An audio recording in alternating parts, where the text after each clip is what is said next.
اللہ الرحمن الرحیم۔ السلام علیکم ناظرین، اردو سٹوری اسٹوڈیو میں خوش آمدید۔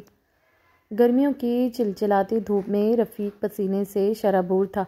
ایک نظر اس نے سورج کی بڑھتی تپش کو دیکھا اور دوسری نظر اپنے پرانے بوسیدہ لباس کی جانب۔ وہ پسینے سے نہا چکا تھا، ہونٹ پیاس کی شدت سے سوکھ چکے تھے، لیکن دوپہر کے کھانے میں بھی ابھی وقت تھا۔ اس نے خشک ہونٹوں پر زبان پھیر کر اسے تر کرنے کی کوشش کی تھی۔ کمر پر اٹھائی سیمنٹ کی بوری اس نے کچے مکان کے اندر پھینکی اور سامنے رکھے کولر کے پاس آ گیا۔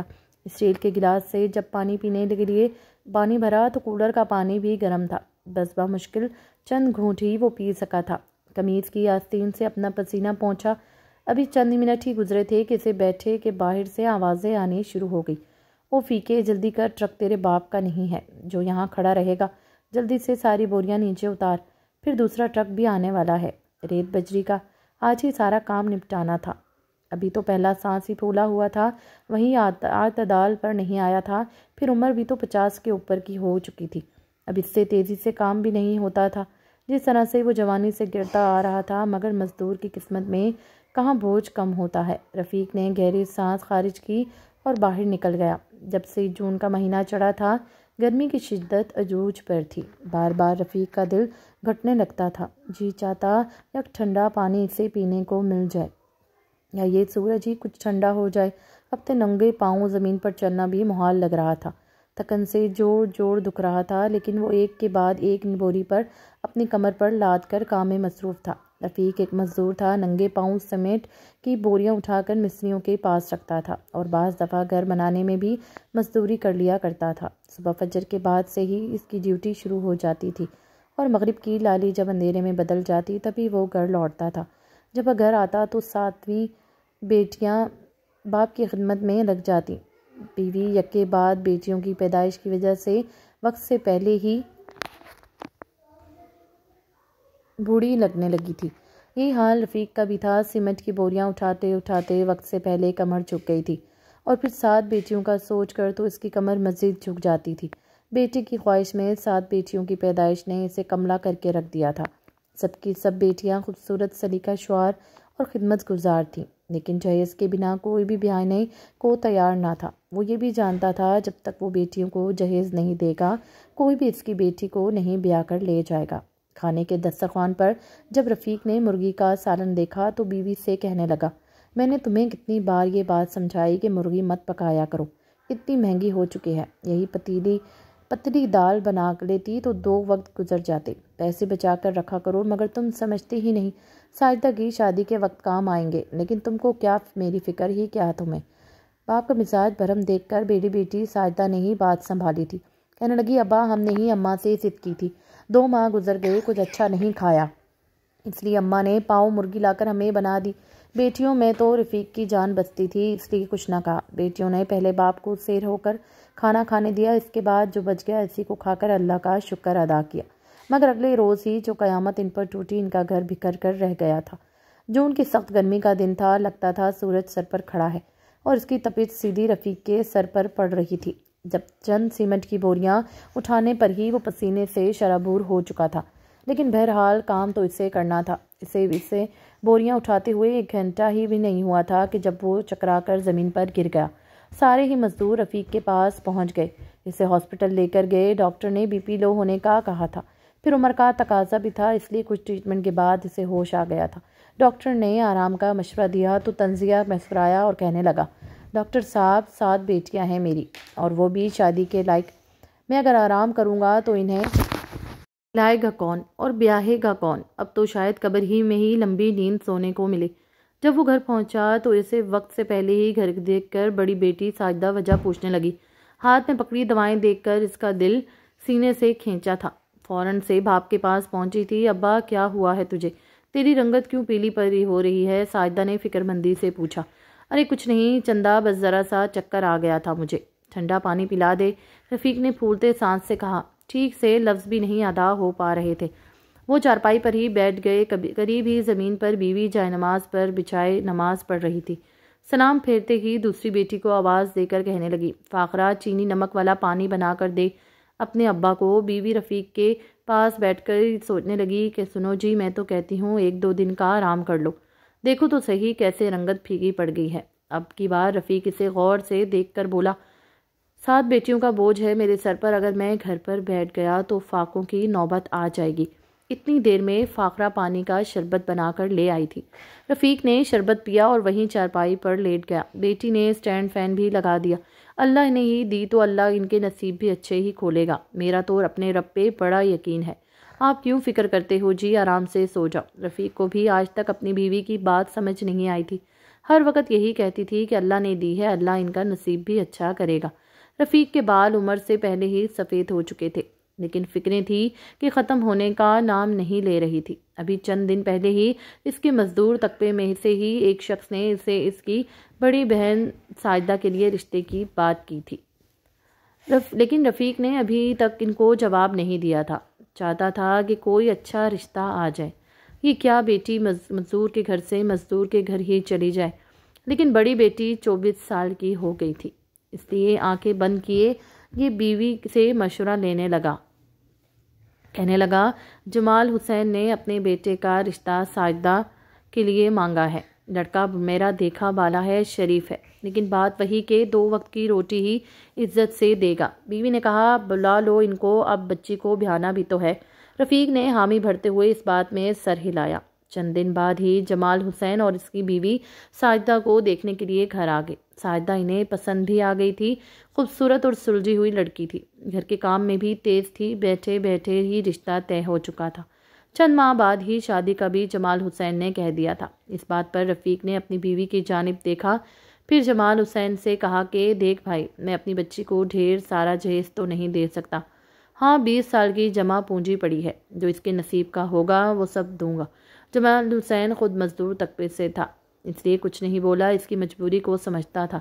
لیکن بیوی نخرے باز تھی، کہنے لگی، جمال حسین ایک ہی ایک بیٹا ہے میرا، میں تو سارے چاؤ اس کی شادی پر پورے کرنے ہیں، مٹھی بھر برادری ہے میری، زیادہ لمبی چوڑی تو نہیں ہے، لیکن ظاہر ہے بیٹی کی بارات 100 بندوں میں تو لاؤں گی میں، اور کھانے کی عزت ہوتی ہے میاں، بس میرے باراتیوں کو اچھا پوچھ لینا، باقی تیری بیٹی ہے، جو تو دے گا وہ اپنے کمرے اور گھر میں سجا لے گی۔ سیدھا سا مطلب تھا کہ جو جہیز دو گے بیٹی استعمال کر لے گی۔ رفیق کی 20 سالہ محنت میں بس اتنی ہی جمع پونجی تھی کہ ایک بیٹی کو عزت سے بیاہ سکتا، اس لیے حامی بھر لی۔ لیکن بیوی خاموش ہو گئی تھی۔ جیسے ہی جمال حسین اس کی بیوی سے گھر سے گئے تو رفیق کی بیوی کہنے لگی، مجھے تو پتہ نہیں کیوں یہ لوگ لالچی سے لگتے ہیں، ان کا بیٹا کون سا لینڈ لارڈ ہے، مزدور ہی تو ہے، کیا تھا جو کہہ دیتے کہ بنا جہیز کے ہی بیٹی ہمارے حوالے کر دو۔ بیوی کی بات سن کر رفیق ہلکا سا مسکرایا، کہنے لگا، غریب ہو یا امیر، بنا جہیز کے بیٹی گھر سے رخصت نہیں ہوتی۔ خیر تو ایک کو تو بیاہنے کی تیاری کرو، باقی کی دیکھی رہ جائے گی۔ رفیق کو یہ تھا کہ چلو ایک بیٹی تو اپنے گھر کی ہوگی، لیکن بیوی بڑی متفکر سی لگ رہی تھی۔ ابھی یہ بات کچھ پرانی بھی نہ ہوئی تھی کہ فاخرہ کے لیے بھی محلے کے موچی کے بیٹے کا رشتہ آ گیا۔ گھر بھی وہ مناسب تھا، لیکن لڑکے کا کام اچھا تھا۔ لڑکے کی ماں خود آئی تھی، اب بتانے لگی کہ میرا بیٹا روز کے 1500 کماتا ہے۔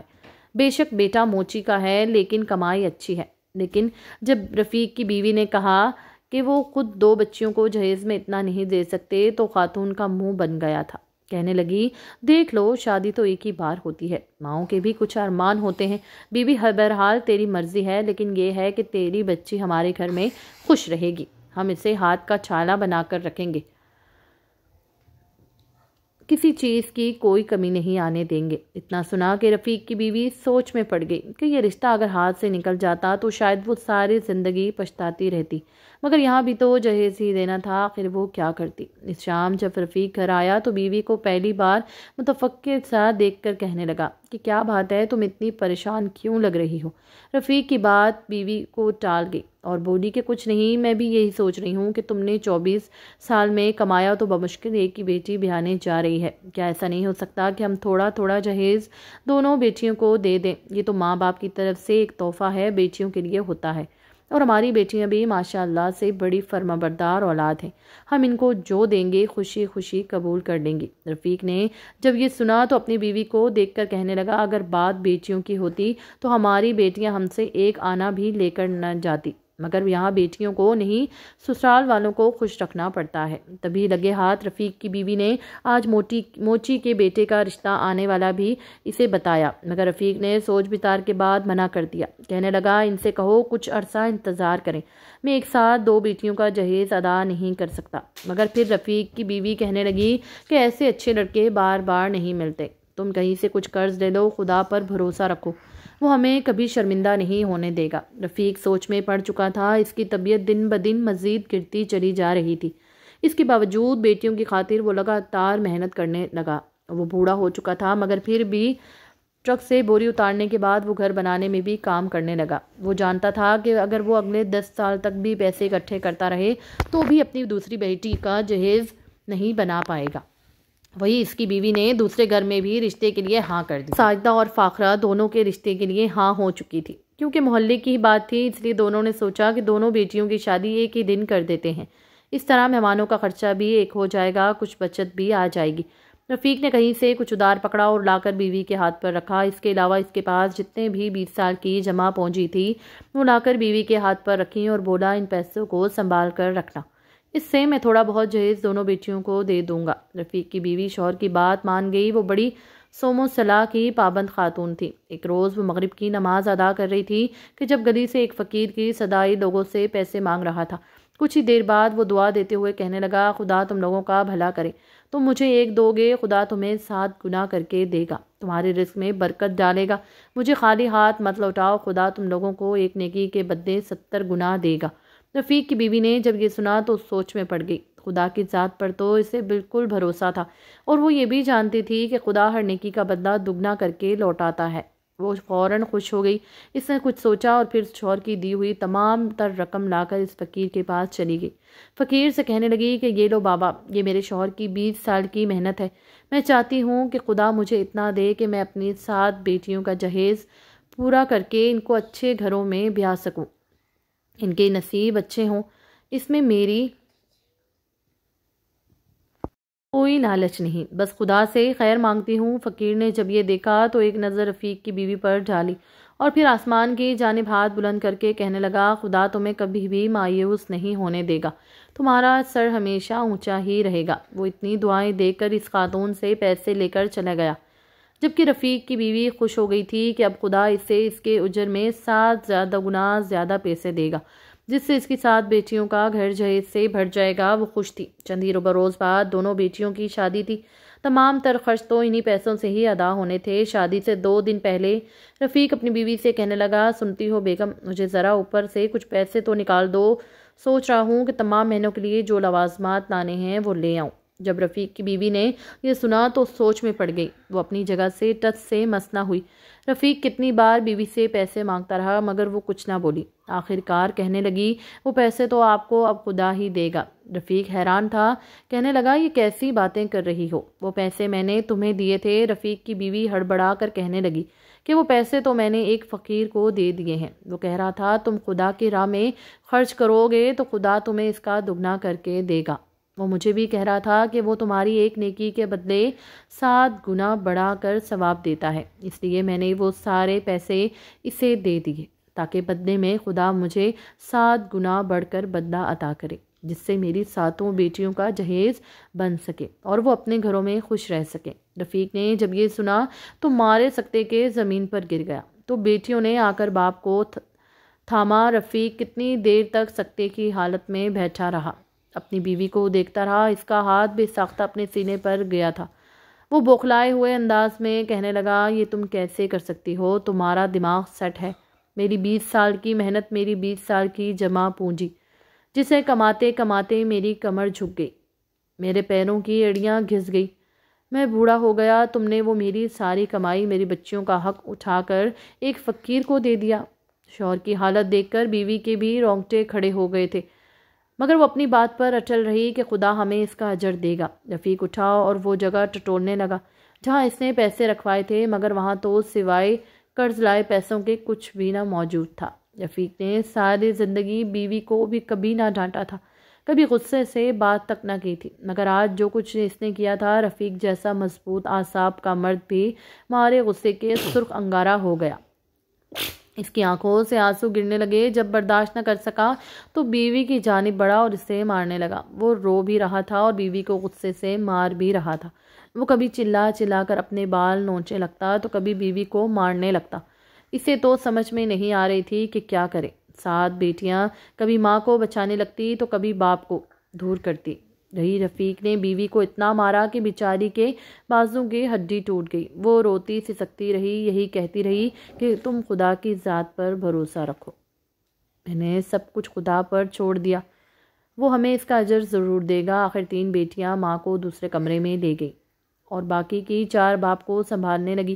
اس پر سبھی افراد رو رہے تھے۔ رفیق نے تو یہاں تک کہہ دیا تھا کہ میں خودکشی کر لوں گا، میں زندہ نہیں رہ سکتا جب میرے ہاتھ میں دینے کے لیے جہیز ہی نہ ہوگا۔ شادی کو صرف 1 دن باقی تھا۔ کل دونوں بچیوں کی بارات تھی، مگر ہاتھ میں پیسہ ہی نہ تھا جو جہیز لایا جاتا۔ آخر اس نے قرض دیے ہوئے پیسوں سے جا کر بیٹی کے عروسی لباس لائے اور کہنے لگا مجھے نہیں لگتا کہ یہ تم لوگوں کو پہننا نصیب ہوگا۔ وہ بالکل ہی مایوس تھا، جبکہ اس کی بیوی جو بازو پر پٹی بندھے ہوئے بیٹھی تھی بولی کہ تم خدا کی ذات سے نا امید ہو، مگر مجھے پورا بھروسہ ہے وہ ہمارا سر کبھی بھی جھکنے نہیں دے گا۔ رفیق نے اپنی بیوی سے دوبارہ بات نہ کی تھی۔ اگلا دن چڑھا تو آج بیٹیوں کی بارات آنی تھی۔ رفیق اس قدر بزدل ہو چکا تھا کہ صبح ہی گھر سے چلا گیا۔ بیٹیاں روکنے لگی تو کہنے لگا میں یہ ذلت برداشت نہیں کر سکتا، میں مر جاؤں گا اگر یہاں رک کر وہ تماشا دیکھا۔ اتنا کہہ کر وہ گھر سے چلا گیا، جبکہ بیٹیاں روتی ہوئی ماں سے لپٹ گئی۔ بچیاں دلہن بن کر تیار تھی۔ پہلے فاخرہ کی بارات آئی اور پھر ساجدہ کے سسرال والے بھی آ پہنچے۔ کھانا تو مہمانوں کے لیے تیار ہی نہ تھا۔ رفیق کی بیوی الگ بوکھلائی ہوئی تھی کہ مہمانوں کو کیا جواب دیتی۔ وہ کلام پاک کا ورد دل میں کر رہی تھی کہ خدا اس کی عزت رکھ لے۔ تبھی دونوں کے سسرال والے آئے اور بولے بہن جی کچھ بھی انتظامات کرنے کی بالکل ضرورت نہیں، ہم مہمانوں کو گھر سے کھانا کھلا کر آئے ہیں۔ اتنا سننا تھا کہ رفیق کی بیوی حیران رہ گئی۔ تبھی اس کا ایک داماد بولا جو کہ ساجدہ کا ہونے والا شوہر تھا، کہنے لگا کہ آخر یہ ہمارے مہمان ہیں اور ہماری ذمہ داری ہے، آپ بالکل فکر مت کریں۔ رفیق کی بیوی نے سکون کا سانس لیا تھا۔ دل ہی دل میں وہ خدا کی ذات کا شکر ادا کرنے لگی، مگر جہیز کے نام پر تو کچھ بھی موجود نہ تھا۔ نکاح کا وقت ہوا تو مولوی صاحب نے پہلے ساجدہ اور پھر فاخرہ سے ایجاب و قبول کروایا تھا۔ تھوڑی دیر میں مبارکباد کی آواز گونجی تھی۔ نکاح کے بعد رفیق کے دونوں داماد اٹھ کر اپنی ساس کے پاس آئے اور کہنے لگے کہ خالہ ہمیں آپ سے کوئی جہیز نہیں چاہیے، ہم آپ ہی کی طرح متوسط طبقے سے تعلق رکھتے ہیں، آپ فکر مت کریں، آپ کی بیٹیوں کو ہم اپنے گھروں میں بہت خوش رکھیں گے، جو خود کھائیں گے وہی ان کو بھی کھلائیں گے، آپ جہیز دے کر ہمیں شرمندہ مت کریں۔ رفیق کی بیوی نے جب یہ سنا تو وہ کتنی ہی دیر سکتے کی حالت میں کھڑی رہی، پھر ہڑبڑا کر دونوں دامادوں کو سر پر بوسہ دے کر دعائیں دینے لگی۔ اس کی آنکھوں سے آنسو گرے تھے، بے شک اس کی نیکی رائے گاہ نہیں گئی تھی۔ رفیق کے بارے میں سبھی مہمان پوچھ رہے تھے۔ کچھ دیر بعد رفیق گھر میں آیا تو وہ سمجھ رہا تھا کہ سب کچھ ختم ہو چکا ہوگا، مگر جب گھر آیا تو سامنے کا منظر دیکھ کر دنگ رہ گیا۔ سبھی مہمان بڑے ہی خوش تھے۔ اس کی بڑی بیٹی اور فاخرہ دونوں ہی اپنے اپنے شوہروں کے ساتھ بیٹھی ہوئی تھی اور وہاں موجود لوگ دعائیں دے رہے تھے۔ رفیق نے جب یہ دیکھا تو دنگ رہ گیا، بیوی سے سوال کرنے لگا تو رفیق کی بیوی نے اسے سب سچ بتا دیا۔ رفیق حیران تھا کہ عین موقع پر ان کے دل میں اتنی خیر کیسے آ گئی، مگر اس کی بیوی فوراً مسکرا کر کہنے لگی میں نے تمہیں کہا تھا نا، ہمارا خدا ہماری نیکی کا اجر ضرور دے گا، ضروری تو نہیں کہ وہ پیسوں کے بدلے پیسے ہی دے، ہم نے اس کی راہ میں پیسے خرچ کیے اور دیکھو اس نے ہمارے لیے کیسے اسباب تیار کیے، آج ہماری دونوں بیٹیاں بغیر جہیز کے عزت کے ساتھ رخصت ہو رہی ہیں۔ یہ سن کر رفیق کو بھی اپنی سوچ پر شرمندگی ہوئی تھی۔ وہ بے ساختہ خدا کا شکر ادا کر گیا اور ہنسی خوشی اپنی دونوں بیٹیوں کو رخصت کر گیا۔ اس کے بعد اس کی بیٹیاں بھی بغیر جہیز کے رخصت ہو گئی۔ رفیق رو رو کر خدا کا شکر ادا کرنے لگا۔ بے شک وہ جس حال میں بھی رکھے، نا امید تو ہم ہی ناشکرے ہوتے ہیں، ذرا ذرا سی بات پر خدا کی ذات سے نا امید ہو جاتے ہیں، جبکہ اگر ہم سچے دل سے دعا مانگے تو ہمیں ضرور عطا کرتا ہے۔